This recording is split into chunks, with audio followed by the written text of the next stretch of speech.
বিশ্ব কি তবে এক ভয়াবহ মহাযুদ্ধের দ্বারপ্রান্তে? যে হরমুজ প্রণালী দিয়ে বিশ্বের 20% জ্বালানি চলাচল করে তা আজ রুদ্ধ।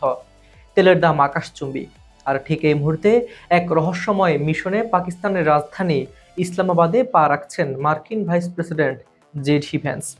সাথে আছেন ট্রাম্পের সবচেয়ে বিশ্বস্ত দুই সিপাহসালার জ্যারেড কুশনার এবং স্টিভ উইটকফ। কিন্তু প্রশ্ন হলো, এই আলোচনার গন্তব্য কোথায়?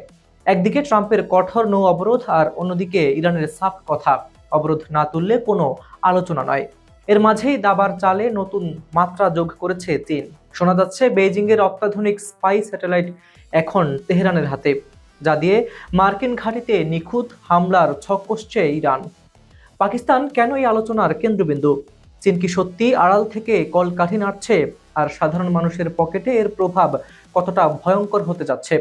দর্শক, খবর সংযোগের বিহাইন্ড দ্য সিনের আজকের এপিসোডে আমরা উন্মোচন করব মধ্যপ্রাচ্যের এই জটিল দাবার চালের পর্দার পেছনের সব সত্য। ভিডিওটি শেষ পর্যন্ত দেখুন, কারণ আজকের বিশ্লেষণ বদলে দিতে পারে আপনার বিশ্ব দেখার দৃষ্টিভঙ্গি।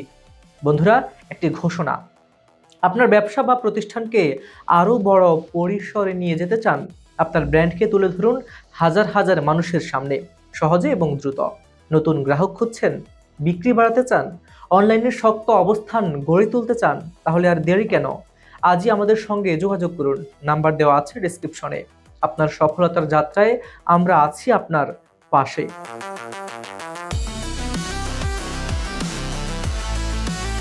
মধ্যপ্রাচ্যে ক্রমবর্ধমান উত্তেজনা প্রশমিত করতে এবং ইরানের সাথে নতুন দফায় আলোচনার পথ প্রশস্ত করতে এক বড় পদক্ষেপ নিয়েছেন মার্কিন প্রেসিডেন্ট ডোনাল্ড ট্রাম্প। ট্রাম্প ঘোষণা করেছেন যে মার্কিন যুক্তরাষ্ট্রের একটি উচ্চ পর্যায়ের প্রতিনিধি দল সোমবার সন্ধ্যায় পাকিস্তানের রাজধানী ইসলামাবাদে পৌঁছাবে। হোয়াইট হাউসের তথ্য অনুযায়ী এই অত্যন্ত গুরুত্বপূর্ণ প্রতিনিধি দলের নেতৃত্বে দেবেন মার্কিন ভাইস প্রেসিডেন্ট জেডি ভ্যান্স।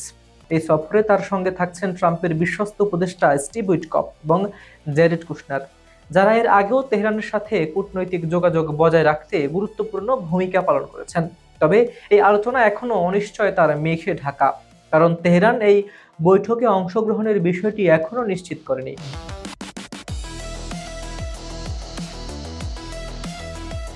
যুক্তরাষ্ট্র আলোচনার প্রস্তাব দিলেও ইরানের অবস্থান বেশ কঠোর। ইরানের রাষ্ট্রীয় গণমাধ্যমগুলো সাফ জানিয়ে দিয়েছে যে যতক্ষণ পর্যন্ত যুক্তরাষ্ট্রের কঠোর অর্থনৈতিক ও সামরিক অবরোধ বহাল থাকবে, ততক্ষণ ইরানি কর্মকর্তারা কোনো ধরনের আলোচনায় বসবেন না।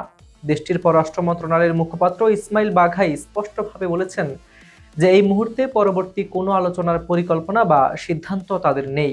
এর আগে অনুষ্ঠিত প্রথম দফার আলোচনা 21 ঘন্টা স্থায়ী হলেও পারমাণবিক কর্মসূচি এবং অন্যান্য নিরাপত্তা ইস্যুতে ওয়াশিংটন এবং তেহরানের মধ্যবর্তী বিশাল দূরত্ব ঘোচানো সম্ভব হয়নি, যার ফলে কোনো শান্তি চুক্তি ছাড়াই সেই বৈঠক শেষ হয়েছিল।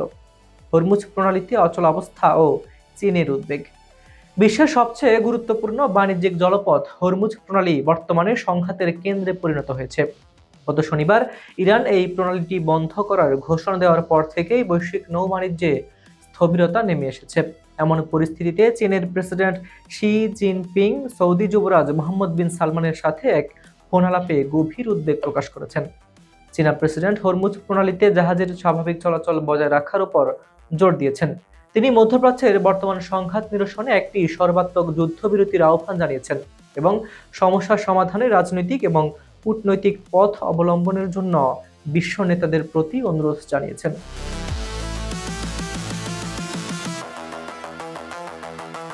ইরান এবং যুক্তরাষ্ট্রের মধ্যকার এই ছায়াযুদ্ধের সরাসরি প্রভাব পড়েছে বিশ্ব অর্থনীতিতে। সোমবার সকালে এশিয়ার বাজারে জ্বালানি তেলের দামে বড় ধরনের পরিবর্তন লক্ষ্য করা গেছে। প্রেসিডেন্ট ট্রাম্প যখন একটি ইরানি কার্গো জাহাজ জব্দের দাবি করেন, ঠিক তখন থেকেই তেলের বাজারে অস্থিরতা চরম পৌঁছায়। আন্তর্জাতিক বাজারে তেলের বেঞ্চমার্ক ব্রেন্ট ক্রুডের দাম 4.74% বেড়ে ব্যারেল প্রতি $94.66 এবং ডব্লিউটিআই 5.6% বেড়ে $88.55 পৌঁছেছে। বাজার বিশ্লেষকদের মতে বিশ্বের মোট 20% জ্বালানি তেল এবং তরলীকৃত প্রাকৃতিক গ্যাস অর্থাৎ এলএনজি হরমুজ প্রণালী দিয়ে পরিবাহিত হয়, যা বর্তমানে রুদ্ধ হয়ে আছে। সামরিক সংঘাত এবং নৌ অবরোধের বর্তমান পরিস্থিতি। গত 28 ফেব্রুয়ারি ইরান ভূখণ্ডে যুক্তরাষ্ট্র এবং ইসরায়েলের হামলার পর থেকেই এই অস্থিতিশীল পরিস্থিতির শুরু। ইরান বর্তমানে যুক্তরাষ্ট্রের নৌ অবরোধকে যুদ্ধবিরতির চুক্তির লঙ্ঘন হিসেবে দেখছে। ইরান সাফ জানিয়ে দিয়েছে যে অবরোধ প্রত্যাহার না হওয়া পর্যন্ত হরমুজ প্রণালী বন্ধ থাকবে। অন্যদিকে ডোনাল্ড ট্রাম্প স্পষ্ট করেছেন যে ইরানের সাথে একটি সম্মানজনক চুক্তিতে না পৌঁছানো পর্যন্ত মার্কিন নৌ অবরোধ বহাল থাকবে। এই পাল্টাপাল্টি অবস্থানের কারণে মধ্যপ্রাচ্যের নিরাপত্তা পরিস্থিতি অত্যন্ত নাজুক হয়ে পড়েছে। মধ্যপ্রাচ্যের বর্তমান পরিস্থিতির প্রভাব শুধু ইরান বা যুক্তরাষ্ট্রের মধ্যে সীমাবদ্ধ নেই। এমএসটি মার্কিন বিশ্লেষক সাউল কাভিনিক মনে করেন, সামাজিক যোগাযোগ মাধ্যমে নেতাদের বিবৃতি ও অবস্থান পরিবর্তনের কারণে বাজার বারবার বিভ্রান্ত হচ্ছে। বাস্তব পরিস্থিতি এতটাই জটিল যে নিকট ভবিষ্যতে এই সংকট সমাধানের কোনো সহজ পথ দেখা যাচ্ছে না। আর এদিকে ইসলামাবাদে জেডি ভ্যান্সের সফরটি সফল হবে কিনা তা এখন নির্ভর করছে তেহরানের নমনীয়তা এবং ওয়াশিংটনের অবরোধ শিথিলের সিদ্ধান্তের উপর। একদিকে পাকিস্তানে মার্কিন প্রতিনিধি দলের আলোচনার তোড়জোড়, আর অন্যদিকে হরমুজ প্রণালী বন্ধ রাখা এবং মার্কিন কার্গো জাহাজ জব্দের দাবি, এই ত্রিমুখী চাপে পড়ে বিশ্ব অর্থনীতি ও জ্বালানি সরবরাহ এখন চরম হুমকির মুখে। চীনের মধ্যস্থতা এবং পাকিস্তানের মাটিতে জেডি ভ্যান্সের কূটনৈতিক তৎপরতা শেষ পর্যন্ত শান্তি আনতে পারে কি না, সেদিকে তাকিয়ে আছে সারা বিশ্ব।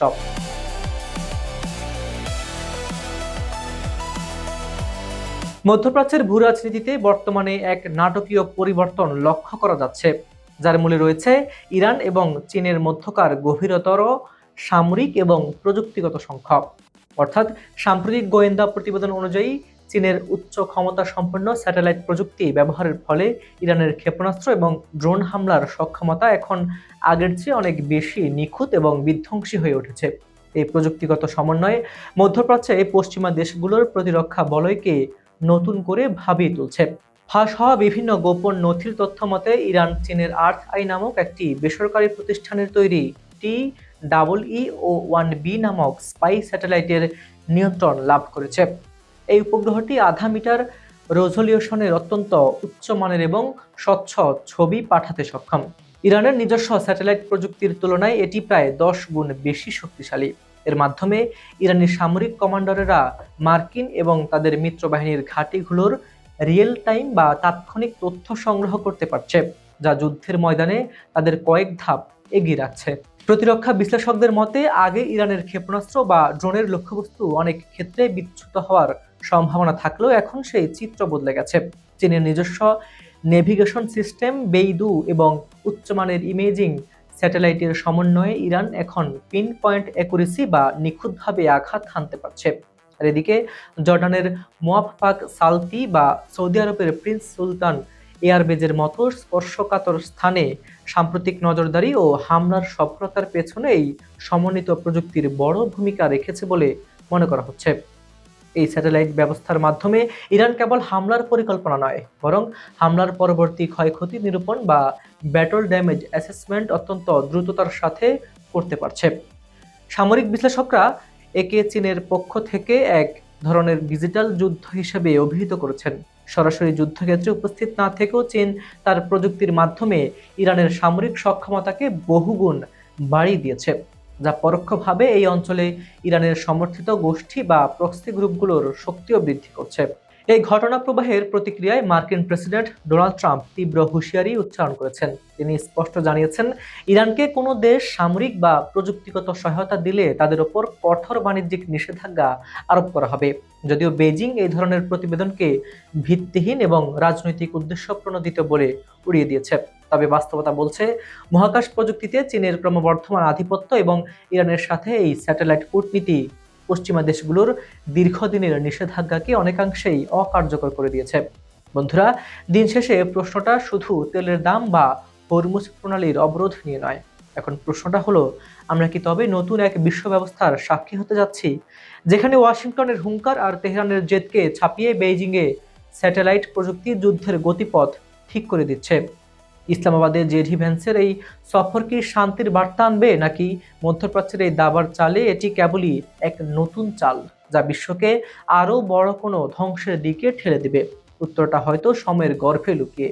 কিন্তু আজ আপনি যে অবস্থানে দাঁড়িয়ে আছেন, কালকের সকালটা আপনার জন্য অনেক বেশি ব্যয়বহুল হতে পারে। বিহাইন্ড দ্য সিনের আজকের এই বিশ্লেষণ নিয়ে আপনার কি মনে হয়? চীন কি আসলেই আড়াল থেকে এই যুদ্ধের রশি টেনে ধরছে, নাকি ট্রাম্পের প্রতিনিধি দল শেষ পর্যন্ত ইরানকে টেবিলে বসাতে সক্ষম হবে? আপনার মূল্যবান মতামত আমাদের কমেন্ট বক্সে অবশ্যই জানাবেন, কারণ আপনার একটি মন্তব্য আমাদের আগামীর বিশ্লেষণের খোরাক যোগায়। আর হ্যাঁ, যদি মনে করেন এই তথ্যগুলো অন্যদেরও জানা প্রয়োজন, তবে ভিডিওটি শেয়ার করতে ভুলবেন না। আপনার একটি শেয়ার হয়তো কাউকে আগামীর সংকট সম্পর্কে সচেতন করে তুলবে। আজ এ পর্যন্তই। পৃথিবীর যে প্রান্ত থেকে আমাদের দেখছেন, বাংলাদেশ কিংবা মধ্যপ্রাচ্য অথবা ইউরোপ, আপনারা অবশ্যই ভালো থাকুন, সতর্ক থাকুন। কাল ঠিক একই সময়ে দেখা হবে নতুন কোনো পর্দার পেছনের সত্য নিয়ে। আমি হাবিবুর রহমান নিশান আজকের মতো এখানেই বিদায় নিচ্ছি। আল্লাহ হাফেজ।